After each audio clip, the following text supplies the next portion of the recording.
Alright guys, so we have a quotation from Macduff here as he discovers Duncan's murdered body in his bedchamber.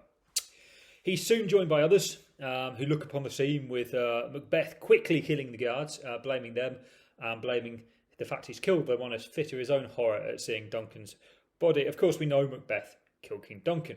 Macduff, though, doesn't. Let's have a look at his reaction here because it's quite important. We see initially the shock, horror repeated 3 times. The triadic structure of horror shows genuine disgust about what has happened. We've then got tongue nor heart cannot conceive nor name thee. Macduff is lost for words. I mean, classic Shakespearean lost for words. Tongue nor heart cannot conceive nor name thee is Shakespeare's saying I'm lost for words in many words.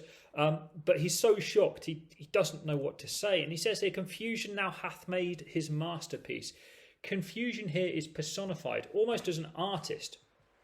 Confusion had a much stronger meaning in 1600, suggesting sort of chaos and destruction as opposed to the sort of misunderstanding that we might think of the meaning of the word today. But don't forget, this is exactly what the witches had promised. They promised fair is foul and foul is fair, to change the meanings of good and evil. And here, confusion personified has made his masterpiece. Really, I feel the witches have done their job here. And he calls this most sacrilegious murder. Well, it's definitely murder, there's no doubt about that, but why is it sacrilegious? Sacrilegious is against God, and regicide was a sin. To kill a king was a sin, because it is against what God has determined.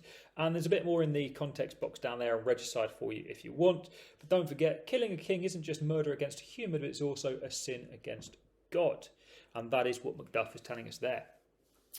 Really important that the characters that play as a whole react strongly to regicide, given that the man who's watching this, most certainly King James I, had multiple assassination attempts in his life, most notably the Gunpowder Plot, and any play that was suggesting that regicide was a good thing, it's not going to end well for the playwright.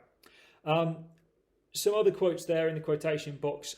Fair is foul, foul is fair. He talks about why that links to this quotation, but also Macduff when he says, bleed, bleed, poor country. That's when Malcolm's testing his honour later in the play, and it just shows that Macduff truly believes in Scotland and believes in Duncan and later Malcolm and is a true patriot as opposed to serving himself like Macbeth did.